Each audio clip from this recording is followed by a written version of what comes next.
Hi, my name is Vatsala and I'm a mental health advocate, deeply passionate about mental health issues and social issues, and an anecdotal writer. And today, here I am at Get Good with Nitin.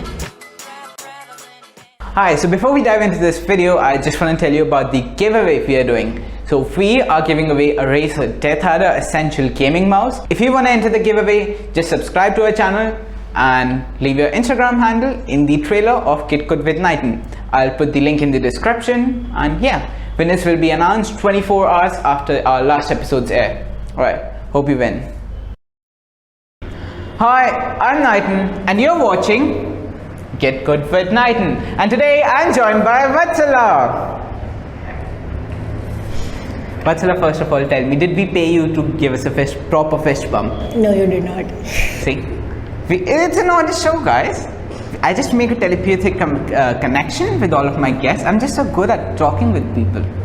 Like, if you're an influencer and you're watching this, what are you doing at your home? Come and talk to me at Get Good with Nitin. Alright, so coming back to the point, Vatsala, can you tell us a bit about yourself? Yes, I can. See, I've been I've been a mental health advocate for like 4 years now, and I have maybe you can refer me as a change maker, as an activist, maybe as a writer. But what I believe is underneath all of these heavy adjectives, what I am is just a human who's like fumbling through life and like getting down and all of it, and just navigating my life through all of it. So that's what I do. Is it tough? It is tough. It is very tough. It's tough but not impossible, I would say. Okay, so what is this, like your fumbling in life is your professional background or something like that? You can say I'm like a professional fumbler. Do you get a degree for that? You can come to me, Vatsala's college. See, this is like, I guess, worse than being a college dropout. Anyhow, okay. So, you've been in this field for 4 years? Yes, I am. And how old are you? 20.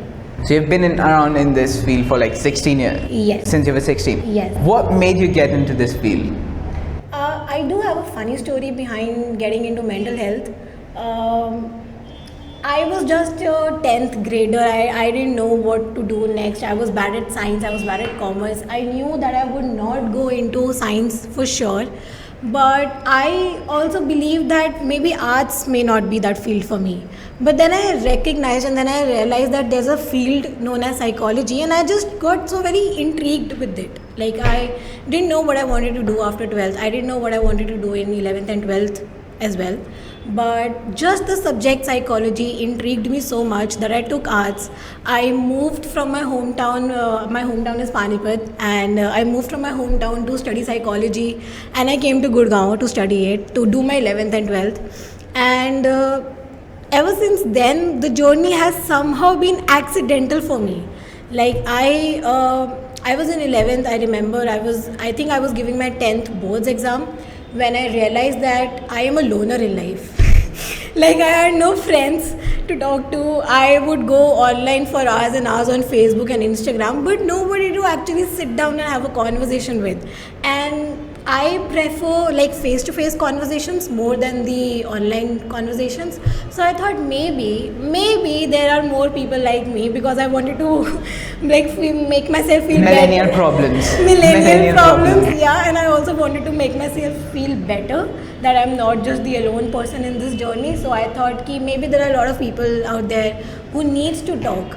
So that's when I just, out of randomness, out of casuality, I opened up this Instagram page called Intellectual Ink, and the motive of opening that page was to publish my writings, because I was a writer. I am still, but क्या है तुम? but yeah, so I wanted people to know what I write. But I moved on from that agenda within 6 months, and I opened it up as an open platform for people to come and talk to me. That's it. For 3 years, I ran that page for 4 years, and nobody knew who I was, nobody knew my name, nobody knew who is this a robot behind that Instagram page or is it a human behind that Instagram page. But all I wanted to do was give people a platform where they can come and they can just talk. That's it. No advices would be given out, nothing would be given out, just a lending heart and let them know that it's okay. Things will get better. Who do I know? I'm like just a blind. So like, what's the most interesting story that you got out of that page? I'm not gonna tell you that, no. Are you not gonna tell me or the camera? I'm not gonna tell the camera because I'm not allowed to. See, guys, this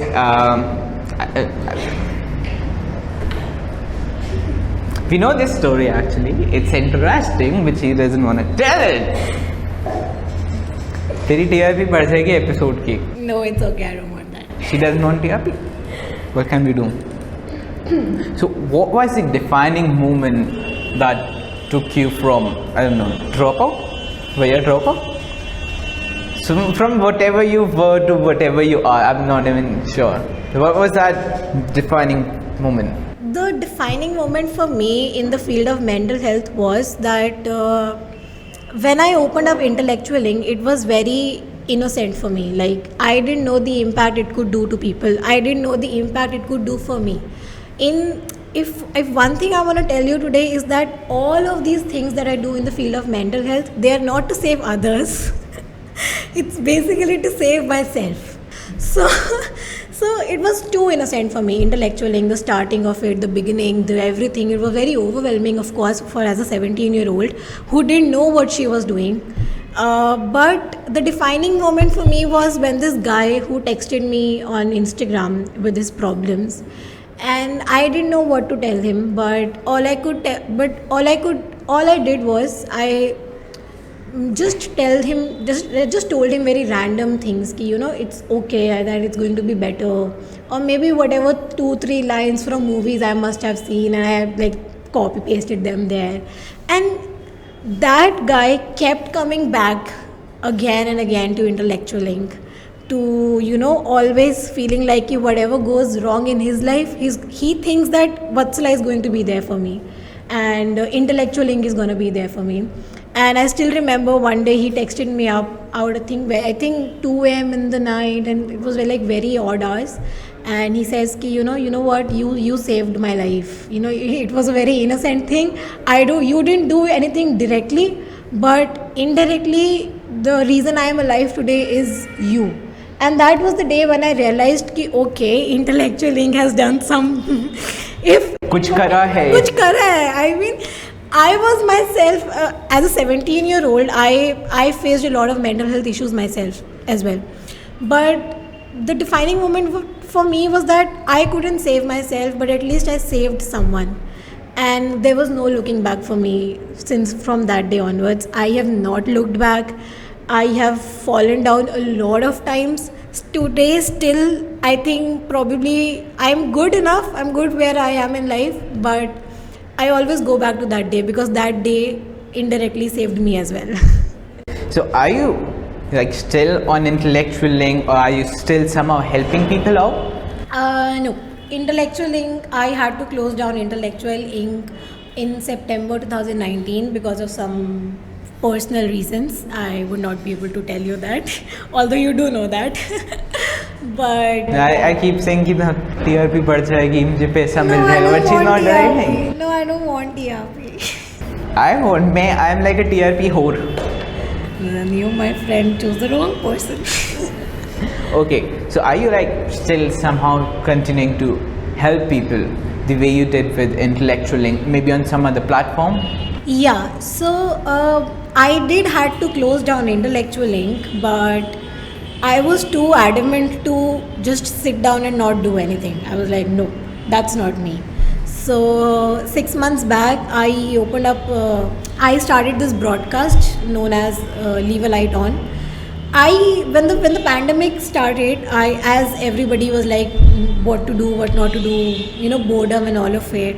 And I am also an avid reader. I've been reading books since like I was 6th class probably. But I used to see self-help genre as a too good to be true kind of a think, you know, I used to think ऐसे कैसे मैं सोचूं कि मैं positive हूँ और सब कुछ सही हो जाएगा लाइफ में, like how does that work? And then I read my first book in self-help genre, and then the second, and then the third, and my mind was blown.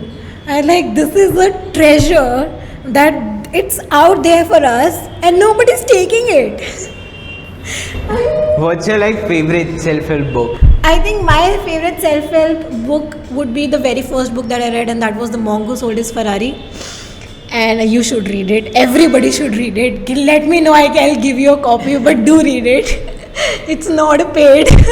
This has not been not paid for its advertisement, but yeah, you should. For me, my personal favorite self-help book is the one I'm reading right now. It's called Trust Me, I'm Lying: The Confessions of a Media Manipulator. That guy is like my god. I want to be a media manipulator. If I go for right now, the title on my LinkedIn page is, I don't know, maybe a writer or SEO consultant or host, but under say I'm like a media manipulator. But yeah, hit her up for free copies of books. Also, so it didn't end there. Reading books just did not end there for me. And what happened after that was I wanted each and every one to read self-helps. But I also realized that there are people out there like me who would not believe in the self-help genre, number one. Number two, they don't have the time to invest into reading. Number three, they would not be willing enough to be responsible enough to change their life themselves. Like, everybody wants us, like each one of us wants somebody to come and save us, but sorry to spoil your story, that's not gonna happen. No Prince Charming is coming on to the white horse and gonna save you, and vice versa, but you have to save yourself. So I thought ki why not make a broadcast out of it, and why not take out pieces and excerpts out of the book that helped me, which will help others as well. Like, I know they don't have the time to sit down and read the entire book, they don't have the patience enough for it, but at least they're gonna have 1 minute to spare from their 24 hours in their hectic lives to read that one message. So you realize that no Prince Charming is coming, so just I'll step up and become the Prince Charming.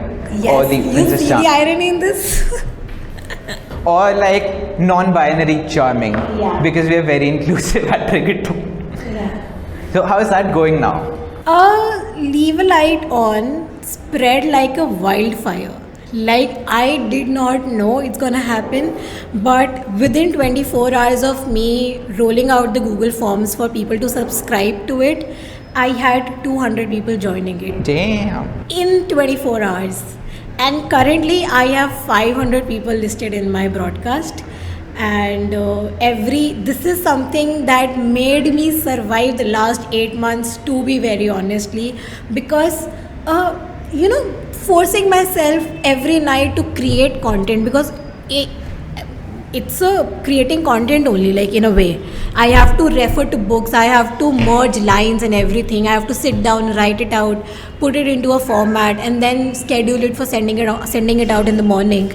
And it was a hectic thing, but it was something that I loved doing. Like, I loved it so much, and the responses I got from that was something that to this day I think that I did not deserve it, like, honestly. But the response is good. 500 people every morning wake up to my messages, read them, and then they take out 2 minutes out of their time to reply me ki, you know what, this message is what I needed to hear today. And I think this is all that I needed in life. Maybe I think I'm ready to leave the world.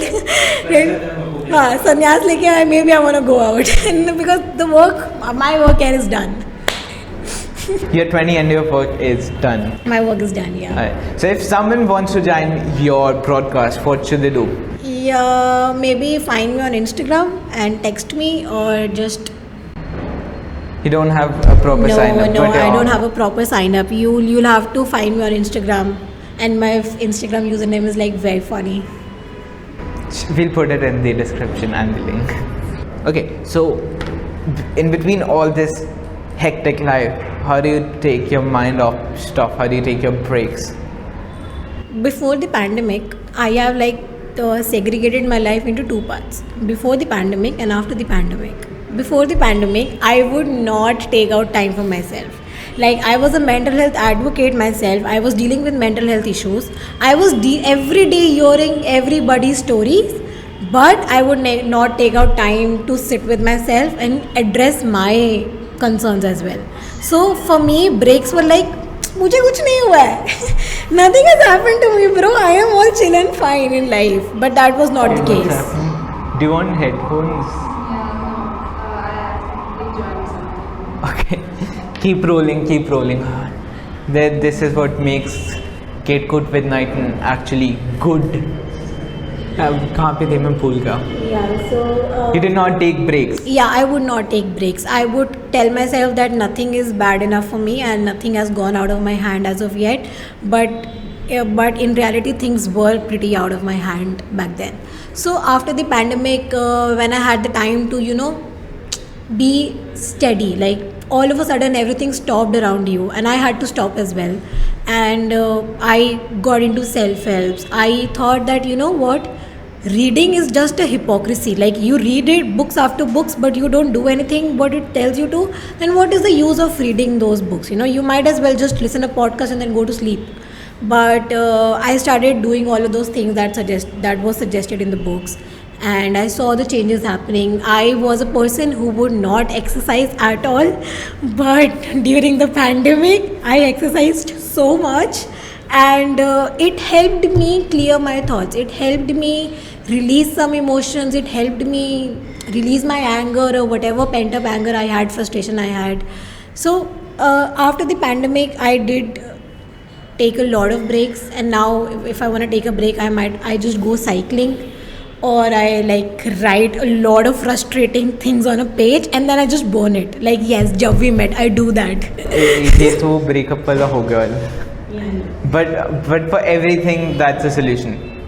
Yeah, for most of the things. And working out. Working out, writing, and maybe like, just sleeping. That's all. Go nap. Go take a nap. Guys, first workout, subscribe for instant 20% muscle increase, terms and conditions applied, and go nap then. Go nap, yes. तुम इतनी coffee पिला देते हो, फिर go nap कैसे करोगे? I had a double espresso in the morning क्योंकि एक ग्लास मैंने भरा वो आधा ही आया. So I was like machine ख़राब है शायद. So then I put another one and I was like, oh shit, espresso तो थोड़ी ही होती है. And I had a double, and अब मेरे को caffeine दौड़ रही है सिस्टम में. I cannot sit still, that's why I'm rocking it. I can, drink 8 cups of coffee and then goes to sleep as well. Coffee doesn't work for me. If you're a doctor, please give her a checkup. This does not sound like normal human behavior. So first and foremost, in mental health niche, that I've heard that if you take your time out of your schedule to do some activities, to take your mind off things that are disturbing your mental health, it can get better. Am I right? Yes. So can playing video games improve your mental health? See, everything eventually boils down to your perception. Okay. Video games, for a lot, if you go on Google and if you search, effects of video games on mental health, you will find links which will only talk about the negative impacts on mental health because of the video games. But nobody is ready to see the other side of it. Video games actually does have a positive impact on mental health, your mental well-being. And how? It's just that when you play a video game, I'm not a very video gamey person because I've not played much video games, but I've seen my friends playing them. I've seen my family, my brothers playing video games, and I sit with them and I see how actually difficult that is, to me at least. But you play a game and you have to go find things, and you have to go use your mind actually to figure out your next steps. It is something that will improve your mind. Like, it will help you become I think what video games does is that it increases your cognitive skills. It enhances your cognitive skills because you have to sit down and actually see that what is going to be your next move. And in real life, it's also with that that is one skill that is going to help you, because you need to know how to tackle life. At the end of the day, if you be like, okay, this is my plan, this is the roadmap of my plan, but that's not going to happen, right? Because we're going to be reroutes, and there are going to be speed breakers, and there's going to be a lot of things. So you need to have that skill of how to move on to the next thing, how to figure out this thing. So video games just have a lot of positive impacts on your mental health, not just this one, but a lot of other things as well. And basically it just lets you off your steam. Yeah, you are angry, just go kill someone. You maybe feel fine, because killing someone in real life is not legal but in video games they are. Go play it. You're making this worse for me. We were triggered to promote positive gaming attitude and say that killing is alright, but it's not like very good or satisfying to do, and you're just doing the opposite here. Plus, if you think that you are not gonna have a good time at Dark Souls, or which is get good, but you will get good. That's the aim of the show. Yeah, get good. Alright. Do get good in real life as well. Yeah. I mean, that's the show. Get good with Nigel. So come and chill out with me, and then get good. Only if you're interesting. I hope you're interesting. No, everyone's interesting in their own way, except the boring people. They are just boring in their own way and interesting in their own way. I lost my train of thought. Okay, so final question. So what's your one advice to people who'd like to come in this mental health niche, or who'd like to become mental health advocates and help others around them? I think helping others come naturally to you. Any advice that I might give you, and any advice that I might say here, may or may not influence you, because मेरे अंदर भी नहीं था कि मुझे लोगों की help करनी है. मुझे बस ये था कि I want to do something that will eventually save me, right? But if I have to still give you one piece of advice, it would be, just be brave enough to do whatever you want to do. Like the first step of doing anything is being brave enough, whether it comes to living your life, whether it comes to doing what you want to do, whether it comes to any XYZ thing in your life. Just two things: be brave enough and believe as if your life depends on it. And by the way, I wrote that quote, okay? Believe as if your life depends on it, because it actually do you have a does copyright depend on that? No. Get it at ASAP, because I'm going to steal it after this one. You sure do. Please do. But yeah, Say, believe in yourself. believe as if your life depends on it. It does, probably. और जितना भी गुस्सा होए, दो चीज़ें नहीं करनी. पहली चीज़, कंट्रोलर टीवी पे नहीं फेंकना और कहीं भी नहीं फेंकना. दूसरी चीज़, टेबल पे बैंग नहीं करना. Okay okay, keep this in the cut, because जो भी और भी आए उनको भी पता चलना चाहिए. Do not throw the controller. मुझे पता है कितना मन करता है just throw the controller and lash out all the anger, but control yourself. Okay, so Vatsala, you just played a bit of Dark Souls. You just got good. What was your experience like? I think I'm gonna go. I think I'm gonna go back home and play more of video games, because I loved it. She got killed. She got killed like within 10 seconds, and she loved it. This is the first person I've heard who loved Dark Souls. I played video games PS4 for the very first time last year, exactly this day. It came to my Instagram memories. On 23. Yes. Nice. So it's 23 is like a lucky day for video games. Alright, so we have a new contender who's like bonfire se boss tak main khud jaungi. Although she has survived the least out of every guest that we have had. Then that's confidence for you guys.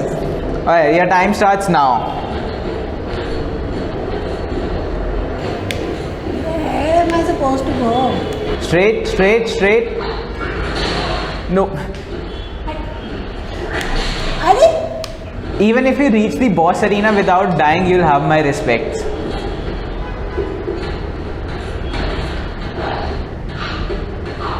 Now there's an enemy as soon as you drop.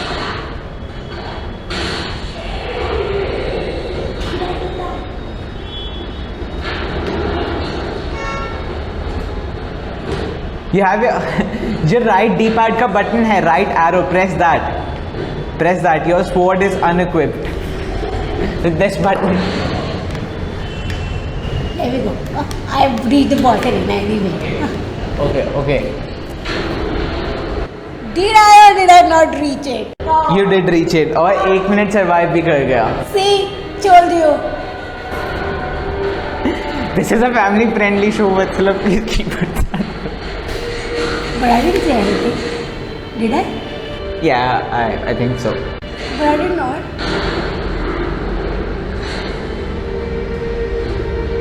Where am I supposed to go now? Kill him. Kill him. Actually, you can try.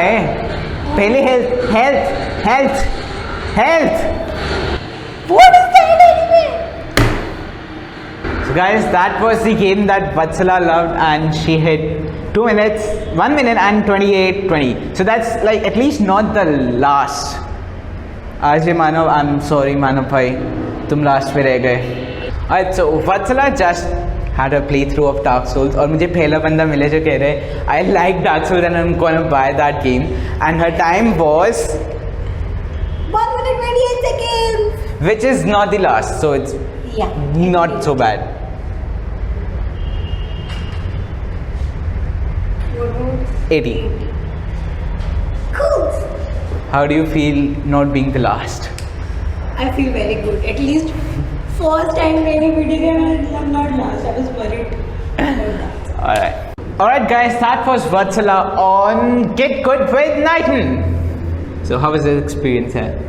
I think I'm gonna go on a limb here and tell you that when, like, the 16-year-old Vatsala, when she started doing all of those intellectual thing and getting into mental health and all of it, she maybe she dreamed of sitting in a fancy office one day, giving out an interview, telling the world that she has done some good work in life.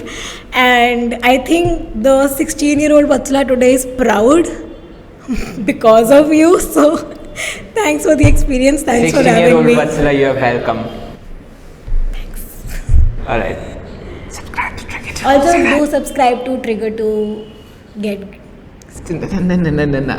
Just subscribe to Trigger 2. That's it. Yeah. Okay. Like this video and subscribe to Trigger 2. Also, okay. ये सारे YouTube वाले काम ना मैं.